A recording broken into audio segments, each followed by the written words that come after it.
할렐루야. 우리는 흔히 위기는 기회다라고 말을 합니다. 정말 그런 것 같습니다. 위기는 주님의 은혜를 누릴 수 있는 기회라고 믿습니다. 그러나 저는 더 경각해야 될 말이 있다라고 생각을 하는데요. 그 반대예요. 기회는 곧 위기라는 사실들. 무슨 말이냐면 큰 은혜 뒤에 큰 시험이 따라오게 되어 있다는 사실입니다. 우리가 아우리치를 통해 그리고 성경학교를 통해 얼마나 많은 은혜가 있는지 모릅니다. 어제까지 성경학교를 마무리하면서 참 귀한 은혜가 우리 아이들에게도 우리 어른들에게도 동일하게 있었음을 확인합니다. 지난주에는 다빈이가 그럴 애가 아니거든요. 근데 딱 본당을 열고 딱 들어오더니 그 남자친구랑 함께 상훈이 눈물이 와락 쏟아지더래요. 참 은혜 아닙니까? 눈물이 쉽게 납니까? 어, 은혜가 있습니다. 그런데 중요한 것은 그 다음이 중요하다는 사실이에요. 기회는 곧 위기라는 사실들. 저는 선배 목사님들께서 항상 이런 조언을 해주신 것들을 듣고 자라왔습니다. 뭐냐면 건축을 한 다음에는 꼭 시험이 따라온다는 거. 건축하다가 병들어 죽고 또 건축하고 아름답게 교회를 다 지어놓고 이제 됐다 싶을 때 이상해요. 10계명 중에 7계명에 걸려가지고 간음하지 말라 이 계명에 걸려가지고 넘어지시는 목사님들도 참 많이 봤습니다. 또 교회를 다 짓고 준공을 한 다음 사임하는 사태가 종종 벌어지는 일들을 보게 됩니다. 그러므로 큰 일을 할 때에는 반드시 큰 기도를 해야 된다는 그런 조언들을 많이 듣게 되었습니다. 그 충고가 제 뼈에 사무쳐 있습니다. 훌륭한 병사는 승리 후에도 투구를 벗지 않는다고 하지요. 어제 새벽에 1차 아이성 전투 시 실패한 원인에 대해서 살펴보았습니다. 아간이 전리품에 손대지 말라고 주님 말씀하셨는데 그 전리품에 손댄 것 때문에 어제 잠깐 설명해 드렸죠.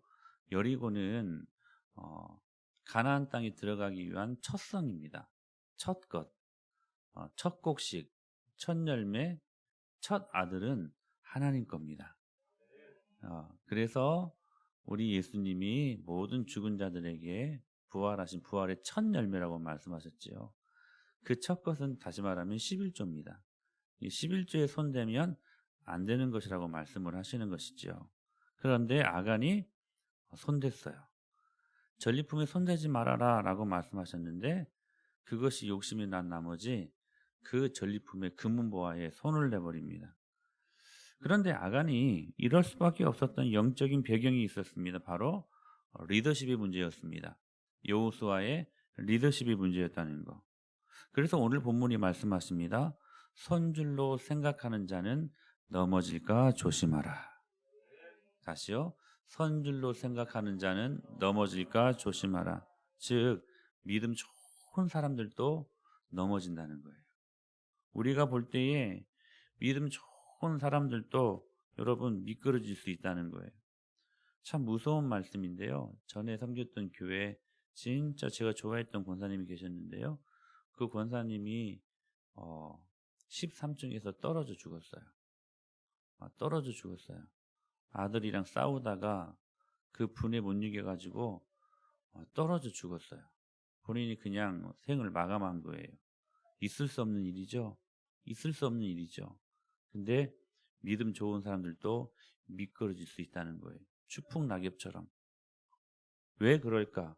왜 섰다고 생각했을 때 우리가 종종 넘어지고 미끄러질까? 세 가지 이유를 살펴보았는데 우리 은혜마을교회가 은혜가 깊을 때 반드시 정신 차리고 이 부분들에 대해서 체크하면서 할렐루야 이 은혜를 계속 지속해야 되지 않겠습니까? 이 은혜가 막 그 롤러코스터 타는 것처럼 올라갈 때 있고 또 내려갈 때 이렇게 되면 안 되잖아요. 이게 계속 지속이 되어야 되지 않습니까? 그러기 위해 세 가지를 말씀드려요. 첫째, 왜 추풍낙엽처럼 믿음 좋은 사람들도 계속 넘어지고 미끄러질까? 첫째는 높아진 자아 때문이라는 거. 자, 보세요. 이스라엘 백성들이 요단강을 건너고 이제 드디어 난공불락의 요새, 초롱성, 여리고성까지도 정복합니다.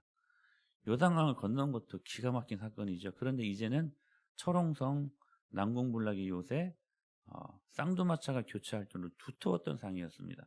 그 성을 정복합니다. 사실 여러분 질문합니다. 여리고성의 승리를 누가 주신 것입니까? 하나님이 주신 것이죠. 말할 것도 없이 그 정답은 하나님이 주신 것이죠.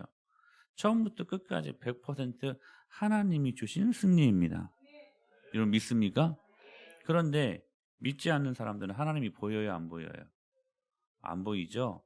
안 믿는 사람들은 하나님이 안 보입니다.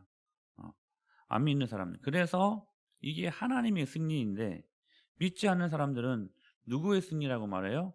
여호수아의 승리라고 말하는 거예요. 여러분 이 말을 듣고 그러니까 전쟁에 승리한 나머지 많은 사람들이 여호수아 당신의 승리입니다. 당신이 훌륭한 지략과 전략을 짜서 이긴 전쟁입니다. 당신밖에 없습니다. 이 말 듣기 좋아요, 싫어요? 목사님의 설교는 끝내줍니다. 목사님의 말씀에 은혜를 받고 제가 변했어요. 목사님은 아멘. 짱입니다. 이런 말 들으면 기분 좋아요, 안 좋아요? 나쁠 리는 없죠. 나쁠 리는 없죠. 그러나 이 말은 조심해서 들어야 될 말이 뭐냐면 지금 여호수아가 그런 말들을 듣고 있는 거예요. 듣기 싫지 않아요. 좋아요. 그래서 스스로 속는 거예요. 하나님이 승리인데 믿지 않는 사람들은 계속해서 여호수아의 승리라고 말해요. 그리고 마치 이게 중요해요. 여리고성 정복 이전의 모습은 연약한 모습이었고 여리고성을 정복한 이후에는 자기가 강해진 줄 알아요. 강해진 줄 알아요. 여전히 지금도 그 여리고성을 이겼음에도 불구하고 여전히 지금도 우리는 연약한데 자기가요 강해진 줄 알아요. 바뀐 줄 알아요. 하나님의 도우심으로 된 건데 내가 바뀐 줄 안다니까요. 그래서 내가 옛날에는 연약했지만 이제는 강해졌다라고 착각하는 거예요. 그래서 자만심처럼 무서운 게 없어요. 문제는 뭐냐? 자아예요, 자아. 에고, 에임이 나는 나다, 자아. 내 자신이 강해질수록 하나님 앞에서는 아무것도 아니게 되는 거예요. 오직 내가 약해져서 하나님을 의지할 때 그때가 우리 인생 가운데 가장 강할 때라는 사실들. 그래서 저는 이 말씀을 진리라고 믿습니다. 잠언 말씀 시작. 교만은 패망의 선봉이요 거만한 마음은 넘어짐의 앞장이. 선줄로 생각하거든 넘어질까 조심하라의 말씀의 구약적 시각이에요. 교만은 패망의 선봉이에요. 교만한 사람들은 반드시 패망한다는 거예요. 목사님 설마요? 아니요, 반드시 패망합니다. 그리고 비그 에고, 거만한 마음, 빅 에고, 자. 거만한 마음은 넘어짐의 앞잡아이냐. 강한 자아를 가질수록 반드시 넘어진다는 사실이에요. 여러분 교만이 오면 추락이 온다는 거. 거만한 마음은 반드시 꺾인다는 거. 그러나 여러분 기억하세요. 우리 인생에 하나님이 커지면 능력이 생깁니다. 하나님이 커지면 우리 안에 축복이 일어납니다. 여호수아 6장에 가보면 지금 여리고성을 정복하는 사건이 나와요. 거기에는 온통 하나님의 이름이 도배되어 있어요. 하나님이 보여요. 근데 7장에 가면 묘한 일이 생겨요. 아이선 전투 시 실패한 그 사건들을 다루고 있는 여호수아 7장에 보면 여호수아는 커지는데 하나님이 안 보여요. 여호수아만 보여요. 여러분 그래서 부흥이 오고 만족이 오고 축복이 오고 은혜가 임할 때 그때가 바로 가장 무서운 영적인 위기의 때임을 여러분들이 경각하며 받아들일 수 있어야 된다는 사실이에요. 여러분 우리가 알아야 돼요. 뭐냐? 성공 이후에도 여전히 우리는 연약하다는 사실들. 같이 한번 읽어볼 거예요. 시작. 성공 이후에도 인간은 여전히 연약하다. 성공 이전에만 연약한 줄 알지 성공 후에는 자기가 강해진 줄 알아요. 자기가 잘해서 성공한 줄 알고 강해진 줄 알아요. 여러분 성공은 하나님의 전적인 은혜와 능력으로 된 것임을 믿으시길 바랍니다. 여러분, 그러므로 성공 이후에도 인간은 여전히 연약하다는 그 사실들을 믿음의 눈으로 볼 수 있어야 되고, 여러분, 겸손한 마음으로 받아들일 수 있어야 된다는 사실이에요. 여러분, 이런 성공 이후에도 인간은 여전히 연약한데 강하다고 느끼는 자기 자아가 강해지는 사람들에게 나타나는 특징이 뭐냐면, 누구의 말을 듣지 않으려고 그래요. 목사가 되고 장로가 되고 나면 생기는 현상이 있대요. 더 이상 배우려고 하지 않고 더 이상 누구의 말을 듣지 않으려고 한다는 사실이, 오늘 이 말씀은 저를 향한 말씀이기도 한 것 같습니다. 그러나 우리 모두가 들어야 될 말씀인 것 같기도 합니다. 중요한 것은 뭐냐면, 그래서 배우려고 하지 않고 듣지 않으려고 하니까 신앙의 진도가 안 나가요. 목사와 장로와 당회가 진도가 안 나가니까 바리새인 신드롬, 그러니까 바리새인 증후군에 빠져버리는 거예요. 그러니까 헤드십 먼저가 지극히 어떻게 돼요? 종교인들이 돼버리는 거. 그래서 우리는 끊임없이 자아를 죽이는 훈련이 필요한 것입니다. 언제까지요? 내가 사라질 때까지. 우리 지지난주 말씀 들었었죠? 언제까지요? 내가 사라질 때까지. 찬송가 288장, 예수로 나의 구주 삼고 세상과 나는 간 곳 없고 구속한 주만 보이도다. I'm lost in His love. 그분의 사랑 안에 있을 때 나를 잊어버렸습니다. 사랑하는 여러분, 우리 기도하십시다. 훈련하십시다. 언제까지요? 나를 잊어버릴 때까지. 구속한 주만 보일 때까지. 여러분, 반복하십시다. 또 반복하십시다. 언제까지요? 자신이 사라질 때까지. 할렐루야. 여러분, 우리가 왜 새벽에 기도합니까? 나 자신도 모르게 뽀록 올라오는 내 강한 자아를 죽이기 위해 여러분 기도하는 것 아니겠습니까? 청교도 신학자 존 오웬이 이렇게 말합니다. 죄는 기도를 죽이지만, 여러분, 죄를 많이 지으면 기도가 안 나와요. 그러지 않습니까? 그러나 그것만 있는 줄 알게 사단은 프레임을 짜버려요. 또 하나가 있어요. 기도 역시 죄를 죽입니다. 우리의 강한 자아를 기도로 죽이십시오. 우리의 강한 자아를 기도로 죽일 수 있는 능력이 우리 안에 필요하다는 사실들. 할렐루야. 내가 사라질 때까지, 내가 없어질 때까지 반복하고 또 기도하고, 할렐루야. 그때 우리를 통하여 하나님이 일하시기 시작한다는 사실들. 두 번째, 왜 믿음 좋은 사람들도 넘어지는가? 바로 여유 때문입니다. 굉장히 중요한 말씀이에요. 우리 삶 속에서 생기는 여유 참 귀한 것입니다. 좀 여유로운 삶을 사는 건 너무나도 너나 할 것 없이 다 우리들이 여러분 생각하는 그런 로망 아닙니까? 여유롭게 사는 거, 여유롭게 사는 거. 시간적인 여유를 갖는 거 참 중요한 일입니다. 바둥바둥 사는 거 참 힘든 일이에요. 시간적인 여유를 갖고, 또한 가장 뭐니 해도 물질적인 여유 갖는 건 너무 귀한 것이죠. 관계의 여유, 건강의 여유, 여유로운 삶은 참 귀한 것입니다. 저는 여러분들이 여유롭게 사실 수 있게 되기를 축복합니다. 아멘. 그래서 이런 물질의 여유도 좀 있었으면 좋겠고 건강의 여유도 있었으면 좋겠습니다. 그런데 그 여유 너무 좋은 건데, 여러분, 노후대책을 왜 세웁니까? 나이 들어서 여유롭게 살려고 이렇게 고급 식당을 한 번씩 이렇게 가면, 뭐 돈이 있어서 가는 게 아니라 누가 초대해서 가면 이렇게 노 부부가 아주 여유롭게 식사하는 거 보면 그 모습들 속에서 세련미도 있고 여유로움이 있는 것 같아요. 참 보기 좋아요. 그렇게 여유롭게 살기를 다들 원하지 않습니까? 그런데 중요한 건 이거예요. 그 경계를 놓아버리면 이게 문제가 된다는 거예요. 선을 넘어가 버리면 그게 문제가 된다는 사실이에요. 선을 넘기지 말아야 되는 그 경계가 너무 모호한 거예요. 여러분, 오늘날 많은 사람들은 가난한 상황만 시험거리라고 생각합니다.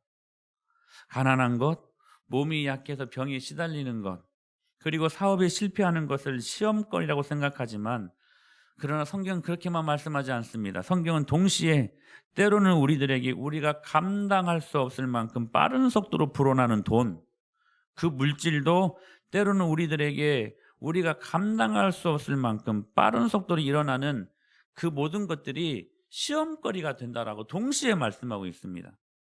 여러분, 사실 면밀히 한번 점검해 보십시오.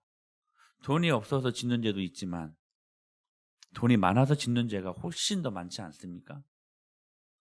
돈과 시간이 너무 많아가지고 짓는 죄가 우리에게 훨씬 더 많지 않습니까? 몸이 불편하고 힘들 때에는 예수님 찾고 주님의 은혜를 간구하는데, 그 사람들에게 건강을 주실 때에 그 건강 때문에 짓는 죄가 훨씬 많지 않는가 하는 것입니다. 제가 전에도 한번 말씀드렸었는데, 제가 아는 어떠한 제자가요, 제자 훈련을 통해서 은혜를 받고 그분이 췌장암에 걸렸었는데 치료를 경험합니다. 근데 치료 경험한 다음에 어디로 달려간 줄 아세요? 원래 죄지었던 바람 피고 있었던 그 대상에게 달려가서 다시 그 죄를 범합니다. 왜 그랬어요? 건강 때문에. 좋아진 건강 때문에 다시 죄를 지어요. 이스라엘의 둘째 임금이었던 다윗, 그가 정신없이 싸우면서 산과 들을 헤매며 그렇게 정신없이 다닐 때에는 그는 죄를 지을 여유가 없었습니다. 그렇게 도망칠 때 한때는 어떻게 알게 되었는지 다윗 주변에 환난당한 자, 빚진 자, 원통한 자, 그 사람들이 사회적으로 말하면 루저들이 몰려들기 시작합니다. 무려 그 수가 400명가량이었습니다. 돈 없어서 재판에 지고 이자로 재산 날리고 몸이 아파서 직장에서 쫓겨난 사람들. 그러나 다윗은 그 400명을 건사하기 시작합니다. 400명을.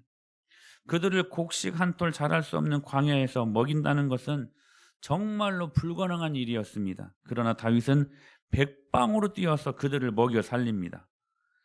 여러분, 이 다윗도 지금 도망자의 신세 아닙니까? 도망자의 신세. 여러분, 다윗이요, 그 도망자의 신세, 잠깐 좀 나가보실래요? 예. 그 도망자의 신세였음에도 불구하고 그가요, 무엇으로 그 광야에서 그들을 먹여 살렸겠습니까? 여러분, 그렇지 않습니까? 여러분, 곡식이 나올 수 있는 상황이 아니고 광야입니다. 광야. 광야에서 먹인다는 것은 정말로 불가능한 일이에요. 그러나 그것은 오히려 다윗으로 하여금 건강하게 그를 만드는 하나님이 주시는 기회였어요. 그 사이에 다윗은 너무나 바빴죠. 그 400명가량을 먹여 살려야 됐으니 남을 미워할 시간도 없었어요. 사울에게 복수할 시간도 없었어요. 다른 사람이 한 말을, 뭐 칭찬 같은 건 아니고, 누가 이렇게 막 원망하는 말, 싫어하는 말, 부정적인 말을 묵상할 시간도 없었던 거예요. 그래서 다윗은 오히려 이 고난 속에서 건강한 정신과 건강한 내면을 가지게 되었다는 사실들. 할렐루야. 어떤 한 남자가 꿈을 꿨는데요, 마당에 있는 큰 바위 덩어리를 밀라는 하나님의 말씀을 들었답니다. 몇 주 동안 끙끙거리면서 밀었지만 이 바위가 끔찍도 하지 않는 거예요. 불평이 일어난 거예요. 하나님, 도대체 왜 이런 일을 시키셨습니까? 밀라고 하셔서 몇 주 동안 밀었는데 손톱만큼도 움직이지 않았습니다. 그때 하나님 이렇게 말씀하셨대요. 나는 너에게 돌을 밀라고 했지 움직이라고 한 적은 없다. 좀 힘들겠지 않습니까? 그게 그거지. 그런데 그렇게 말씀하셨대요. 그 큰 돌은 오직 나만 움직일 수 있다. 때가 되면 내가 움직여주마. 그런데 너 그 움직이려고 일주일 동안 낑낑대면서 그렇게 일했지. 근데 네 손을 한번 봐봐라. 굳은 살이 그렇게 배기지 않았니? 너도 모르는 팔에 몸에 근육이 생기지 않았니? 게다가 이것을 어떻게 움직일까 막 지혜까지 짜내는 지혜로움까지 생기지 않았니? 자기 자신도 모르게 그 큰 바위를 밀어야 된다는 그 고통, 근데 고통이 아니라 변화가 생기기 시작한 거예요. 강해진 거예요. 여러분, 적절한 고난은 우리에게 유익입니다. 그거 기억하셔야 돼요. 고난이 임할 때에 왜 고난을 저에게 주시냐고 불평하지 마세요. 그 고난을 믿음으로 받아들이세요. 자식도 셋 이상이면 정신병이 없다지 않습니까? 우리 교회에 정신병 절대로 있어서는 아니 될 우리 혜련 집사님, 송강 집사님, 여준 집사님도 왜 웃어요? 그 대상인데. 할머니들 손자 기르려면 힘이 붙인답니다. 그런데 그것이 오히려 건강이 되게 하는 비결이 된다는 거예요. 제가 청년 때요, 교회에서 봉사를 5가지를 동시에 한 적이 있습니다. 안내로. 교회가 작은 교회가 아니었어요. 일꾼도 넘쳐났어요. 그런데요, 5개 일을 하게 되었어요. 안내, 주일학교 반사, 그리고 성가대, 청소, 청년부 리더. 여러분, 토요일부터 하루 종일 뛰어다닙니다. 토요일 갖고 안 돼요. 평일에도 교회에서 삽니다. 그러다 보니까 청년회 때에, 그 청년회 때에 타락하고 죄질 시간이 없었어요. 이것이 나를 지켜주었다는 사실입니다. 다윗을 보십시오. 그러나 그가 어느 정도 안정이 되고 부하들이 나가서 싸워도 크게 문제가 되지 않을 만큼 안정과 시간적인 여유가 주어지자, 많은 사람들은 이때가 태평한 그러한 시대라고 말하고, 그 시대를 하나님이 주신 축복의 시대라고 말할 수 있는 그 시대, 그 시기, 여유가 주어지자 그가 밧세바와 간통하는 참으로 슬픈 죄를 범했던 사실들을 우리는 알 수 있게 된다는 사실입니다. 저는 여러분들이 여유로운 삶을 살 수 있게 되길 축복합니다. 근데 그 여유로움이 우리를 믿음의 세계에서 미끄러지게 할 수 있다는 사실들. 여러분, 여유 생길 때 그 여유를 주님께 드리십시오. 세상에 주지 말고 그 여유로움을 하나님께 드리십시오. 저는 여러분들이요, 물질의 여유를 받게 되기를 축복합니다. 그러나 그 물질의 여유를 주님이 주시면 그 물질의 여유를 주님께 드리십시오. 목적을 이끄는 삶이라는 책을 쓰신 세들백 교회 릭 워렌 목사님이요, 그 책이 세계적으로 베스트셀러가 돼가지고 교회에서 사례비 안 받고 그 판권으로만, 그 인쇄비로만 먹고 산답니다. 근데요, 그 수익이 어마어마하대요. 근데 그 수익이 어마어마해가지고 그 물질의 여유를 가지고 있으면 본인이 타락할까봐 그분이 지혜를 짜냈어요. 10분의 9를 하나님께 드리고 11조로 본인은 사는 거야. 우리는 10분의 1을 하나님께 드리고 10분의 9로 살잖아요. 근데 그분은 10분의 1로 살고 10분의 9를 하나님께 드리는 거예요. 충분히 여유로움을 누릴 수 있는 그분. 그러나 그 여유를 주님께 드리는 거예요. 그래서 타락하지 않고 영향력을 끼치는 그러한 목회자의 삶을 살 수 있는 건 아니겠습니까? 사랑하는 여러분, 시간의 여유도 가지십시오. 그러나 중요한 거, 그 시간의 여유를 주님께 드리라는 거예요. 여러분, 건강의 여유도 가지십시오. 그러나 여러분, 그 건강을 주님께 드리십시오. 그리고 그분의 몸된 교회에 그 시간과 물질과 건강의 여유를 드릴 때에 주님이 그걸 복되게 하셔서 여러분들의 삶 속에서 믿음의 견고한 반석 위에 미끄러지지 하지 아니하게 하시고 하나님의 영광을 경험하게 하시는 그런 능력의 사람들로 이끌어 주실 것을 믿습니다. 마지막으로 세 번째, 공동체가 없을 때 넘어집니다. 100%입니다. 100%. 다윗을 보십시오. 광야에서요, 400명가량 되는 사람들을 건사할 때는 미끄러질 틈이 없었어요. 틈이 없었어요.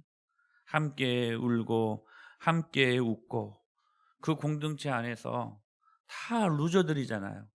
다 원맺히고 다 한맺힌, 다 상처 입은 자들 아닙니까? 그 공동체 안에서 하나님의 은혜를 경험해 서로를 위로하고 서로를 지지해주고 서로에게 응원해 줄 수 있는 그 공동체. 다윗은 그 공동체 안에서 죄를 회개하고 보라 새 것이 되었도다 선포하시는 그 은혜를 이 아둘람 공동체에서 경험했다는 사실이. 그런데 그 공동체 아름다움 속에 있었을 때에는 믿음으로 미끄러질 틈이 없었어요. 그런데 다윗은 어느 순간 공동체에서 이탈합니다. 우리 사무엘하 11장 1절 말씀 읽어볼까요? 시작.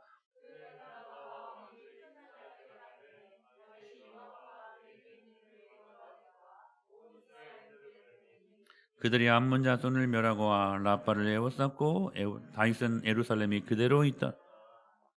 여러분 보세요. 그 해가 돌아와 왕들이 출전해. 여러분 지금 사무엘하 11장이죠. 11장 이전까지는 하나님이 그를 더 이상 높여줄 수 없으니만큼 높여줍니다. 하나님이요 그 영광의 찬란한 은혜를 이 다윗 왕에게 더 이상 어떻게 저렇게 높여주실까 여길 정도가 더 이상 상상이 안 될 정도로까지 높여주셔요. 근데 딱 사무엘하 11장을 맞닥뜨리고 더 이상 그 반대로 어떻게 저렇게 떨어질 수 있을까 할 정도로까지 끊임없이 깊은 나락에 떨어져 버립니다. 11장에 어떤 사건이 있었습니까? 밧세바를 취하는 사건이었습니다. 그 일들이 언제 일어났냐? 다윗이 여유롭고 그 여유로움 특히 공동체가 없을 때였어요. 공동체가. 여러분 공동체가 없는 사람들을 사탄은 제1로 먹잇감 삼습니다. 기억하셔야 돼요. 기억하셔야 돼요. 다윗이 공동체를 벗어날 때 다윗의 인생에서 씻을 수 없는 오욕을 남깁니다. 신하들은 다 전쟁터에 보내고 다윗만 홀로 남아서 심심해서 궁궐에 지붕을 거닐었는데 바로 거기에서 목욕하고 있는 아리따운 여인을 봅니다. 그 여인을 수소문한 결과 그것도 충복 가장 아끼는 우리아의 아내였습니다. 유부녀였죠? 그 유부녀를 자기 침실로 초대해서 그 유부녀를 취합니다. 이 일들로 말미암아 다윗은 걷잡을 수 없는 큰 아픔의 나락에 빠져들고 맙니다. 사랑하는 여러분, 공동체가 너무 중요합니다. 제가 계속 공동체를 말씀드릴 때면 동물의 왕국 이야기 하잖아요. 사자나 표범이나 이런 것들이요.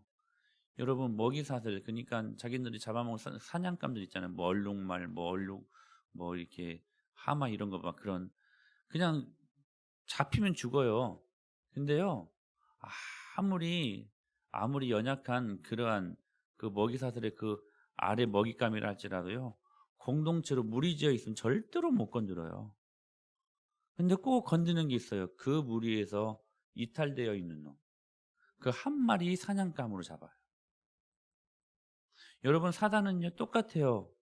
여러분 공동체로 모여있는 하나님의 교회를 이길 수 없습니다. 그건 주님이 약속하셨기 때문에 그래요. 내가 이 반석에 내 교회를 세우리니 이 교회는 음부의 권세가 이길 수 없는 교회다. 그게 맞아요 여러분. 근데요 혼자서 신앙생활 하기를 원하는 사람들 공동체 안에 들어와서 함께 울고 함께 웃고 부딪히고 이런 것들이 체질적으로 싫은 사람들이 그 체질로 돌려서는 안 돼요. 그 여러분 신앙의 문제예요. 성경은 절대로 혼자서 신앙생활 할 수 없다라고 말씀하셔요. 우리는 의심만은 누구요? 도마를 압니다. 그런데 도마가 의심할 수밖에 없었던 이유는 뭐냐면 그가 믿음에서 미끄러졌던 이유는 뭐냐면 그의 기질에서 찾지 않아요. 그의 믿음 없음에서 찾지 않아요. 도마가 의심 많은 도마일 수 있었던 이유가 뭐냐? 도마가 공동체에 없었기 때문에 그래요. 제자들과 함께 있지 않았어요. 여러분 분명히 부활하신 예수님께서 제자 공동체 그러니까 문 꼭 걸어담고 벌벌 떨고 있는 자기들도 잡혀서 죽을까 봐 벌벌 떨고 있는 그 제자들에게 부활하신 예수님께서 시공간을 초월하셔서 그들에게 나타나서 내가 부활한 예수다라고 보여주지 않습니까? 그때 제자들이 얼마나 기뻐하고 그 은혜를 회복했는지. 근데 그 자리에 도마가 없었어요.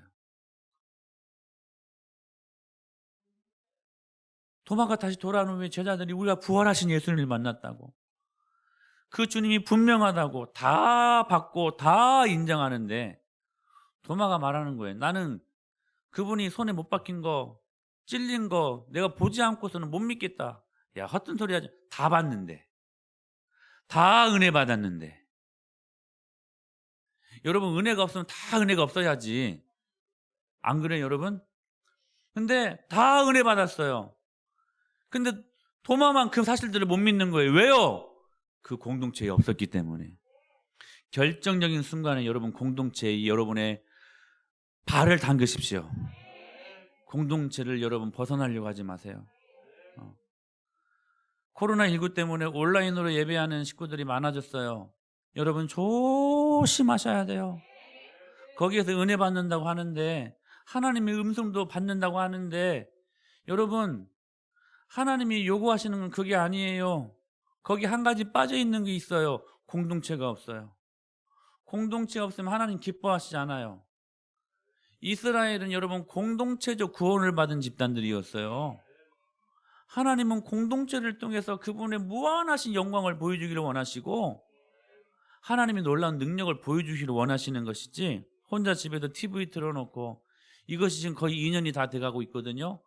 거기에 우리들의 마음을 여기서도 은혜 받는다, 은혜 받을 수 있을 때 그건 자기 위로지요.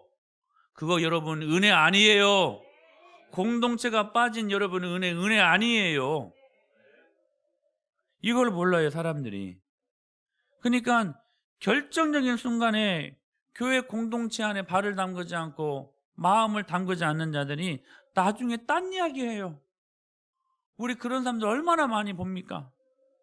도마의 의심은 바로 여기에서 시작되었던, 공동체 안에 없을 때 그때 쭉 미끄러진 거예요. 쭉 미끄러진 거예요.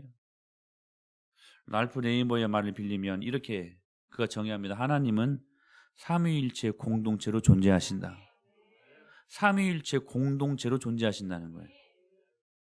성부 하나님은 구원을 계획하시고, 성자 예수님은 구원을 집행하시고, 성령 하나님은 그 구원을 우리로 하여금 인도하시고, 성부 하나님은 성자 예수님을 높여주시고, 성자 예수님은 성부 하나님을 높여주시고, 성령 하나님은 성부 하나님과 성자 예수님께로 인도하고, 여러분 공동체로 존재하시는 분, 할렐루야.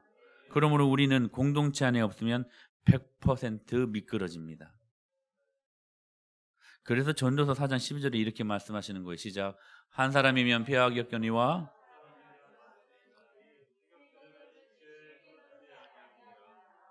개정 이전의 개역 성경을 보면 여기 삼겹줄이라고 해요. 삼겹줄. 근데 삼겹줄이 약간 어감이 삼겹살 비슷해가지고 세겹줄로 분명히 바꾼 것 같아요. 이건 의도가 있는 것 같아요. 근데 삼겹줄이 왠지 더 정서적으로 마음이 가요. 삼겹줄은 쉽게 끊어지지 아니하니라. 여러분 그래서 사단은요 예수님 믿게 해요. 근데 혼자 믿게, 혼자. 예수님도 말씀하셨죠? 시작. 두세 사람이 내 이름으로 모인 곳에는 나도 그들 중에, 할렐루야. 두세 사람이 내 이름으로 모인 중에, 예수님의 이름으로 모인 중에는 나도 그들 중에 있느니라. 주님이 우리와 안에 함께 할 때 그때가 가장 강력한 사실들. 아멘. 그때 이런 일들이 일어나요. 로마서 말씀 시작. 즐거워하는 자들과 함께 즐거워하고 우는 자들과, 그때 참된 치료와 회복의 능력이 공동체 안에서 일어나게 된다는 사실이에요. 여러분 교회 울타리 안으로 들어오십시오. 여러분 성막 설교를 기억하십니까? 큰 주제가 무엇이었습니까? In Christ, in Church. 예수님 안에, 교회 안에. 할렐루야. 이 예수님과 교회가 별개가 아니라는 거예요. 예수님 이꼴 교회, 교회 이꼴 예수님. 울타리 안은 속방이 아니라 자유가 임하는 곳이라는 거. 예수님 안에 있는 삶, 교회 안에 머무는 삶이 믿음을 가장 견고하게 하는 능력의 삶이라는 거. 그래서 다윗이 그 아름다운 서정시, 그 아름다운 목가적이고 그 아름다운 여유로운 시편 23편에서 여호와는 나의 목자시니 내가 부족함이 없습니다. 그가 나를 푸른 풀밭과 쉴만한 물가로 나를 인도하십니다. 내가 때로 사망의 음침한 골짜기로 지날지라도 주께서 나와 함께 하십니다. 주의 지팡이와 막대기 나를 안위하시나이다. 내 평생의 선하심과 인자하심이 반드시 나를 따르리니. 그러면서 마지막에 이 아름다운 시를 여러분 무엇으로 여러분 결론 맺습니까? 내가 여호와의 집에 영원히 거하리로다. 할렐루야. 다윗에게 있어서 유일한 소망은 여호와의 집에 영원히 거하시는 것이었습니다. 무슨 말입니까? 여호와의 집에서 우주적인 하나님을 만남으로 여호와의 집에서 우주적인 시야를 갖게 되었다는 거예요. 할렐루야. 시편 65편 4절 시작. 주께서 택하시고 가까이 오게 하사 주의 뜰에 살게 하신 사람은 복이 있나이다. 우리가 주의 집 곧 주의 성전의 아름다움으로 만족하리이다. 할렐루야. 우리의 만족이 어디에 있습니까? 주의 성전의 아름다움이 있어야 된다는 것을 말씀하십니다. 그러니까 옛날 어르신들이 그랬어요. 교회 중심, 교회 중심, 교회 중심. 그게요 미끄러지지 않는 가장 축복된 주님이 주신 장치예요. 한때 청년들을 교회들이 많이 빼앗겼습니다. 파라처치라 해가지고 뭐 CCC, 뭐 내비게이터, 뭐 IVP 뭐 이런 데로 많은 젊은이들을 빼앗겼습니다. 그들이요, 예수님은 믿어야 되는데 교회가 그 부분들을 충족시키지 못하니까 젊은이들만 모여있는 파라처치, 그러니까 교회 밖의 운동, 그런 기관들로 많이 빼앗겨 버렸어요. 근데요, 그들이 열정을 갖고 예수님 잘 믿고 나갔는데요, 피폐해져 버렸어요, 다들. 교회로 못 들어와요. 지금도 또 돌아가는 사람들이 얼마나 많은지 몰라요. 사랑하는 여러분, 교회 안에 견고함이 있음을 믿으시길 바랍니다. 고라자도는 어떻게 고백합니까? 시작. 주의 궁정에서의 한날이 다른 곳에서의 첫날보다 나은, 악인의 장막에 사는 것보다 내 하나님의 성전 문지기로 있는 것이 좋다. 할렐루야. 사랑하는 여러분, 교회 안에 있을 때 여러분의 모든 인생, 여러분의 가정과 여러분의 특별히 자녀들이요, 잘 돼요. 내가 여러분 확신합니다. 여러분 교회 중심으로 여러분의 가정을 이끌어 가십시오. 그래서 저는 여러분 도전합니다. 여러분 교회 가까이 이사 오셔야 돼요. 교회 가깝게 이사 오셔야 돼요. 교회 멀리 집을 여러분 정하려고 하지 마세요. 여러분 그거요, 계속 그런 삶을 살다 보면 교회 없어요. 자녀들이 교회 없이 여러분 정처 없이 또 돌아다녀요.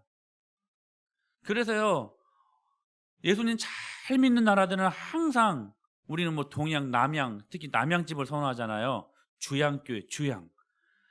주님의 교회가 있는 교회를 향하여서 집을 짓는데요. 근데 그 민족들은 하나님이 특별하게 사랑하신대요. 여러분 우리 안에 그 능력이 있어야 되지 않겠습니까? 왠지 아세요? 교회를 통해서 하나님 일하시니까 그래요.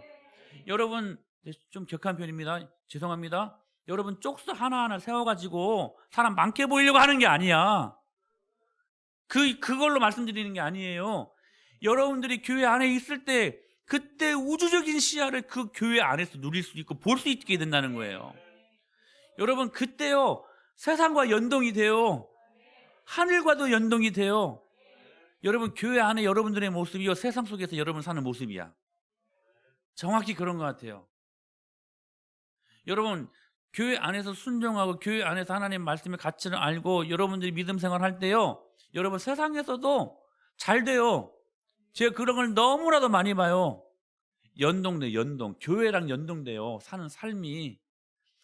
자녀들은 오죽하겠습니까? 여러분들이 교회 안에 발을 내딛고 뿌리를 내려두고 교회 중심으로 교회 안에서 제공하는 양육 프로그램대로 믿음으로 잘 아이들을 양육할 때, 아이들이 그때 교회 안에서 5대양 6대주를 바라볼 수 있는 우주적인 시야를 누릴 수 있다니까요. 제가 성막설교 이야기할 때 378평 되는 그 성막 안이 넓습니까? 밖이 넓습니까? 여러분 모두가 그 안이 넓다고 말씀하셨잖아요. 그게 in Christ라니까요. 그게 in church예요. 그 일들을 통해서 하나님의 나라가 우리 가정들 속 안에 풍성한 능력을 임하게 된다는 거예요. 사랑하는 여러분, 세상 일들이 잘 안 됩니까? 교회 일부터 잘 점검해 보십시오. 교회가 여러분 안에 있으면 세상도 여러분 안에 있습니다. 연동이에요, 연동. 주님이 가장 안정적인 질서 있는 하나님의 축복을 주신다라고 말씀하시는 거예요. 사랑하는 여러분, 세 가지 조심하십시다. 믿음 좋은 사람들도 미끄러질 수 있으니, 첫째, 높아진 자아. 내가 사라질 때까지 죽이고 기도로 또 죽이고 훈련하자. 두 번째, 언제요? 여유로울 때 그 여유로움을 누구께 드리자? 세상에게 드리지 말고 하나님께 드리자. 할렐루야.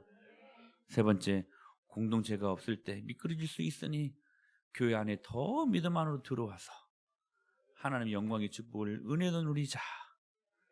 여러분 그때가 가장 견고할 때라는 사실들을 믿음의 눈으로 바라보고, 오늘 특별히 이 말씀은 우리 은혜마을교회가 꼭 들어야 되는 말씀이라고 생각을 해요. 주님이 주신 말씀 같아요. 이 말씀 꼭 믿음으로 받고 우리 목장 안에서 그렇게 활발하게 적용하시고 이번 한 주간 열매 맺는 복된 한 주간이 될 수 있게 되기를 간절히 축복합니다.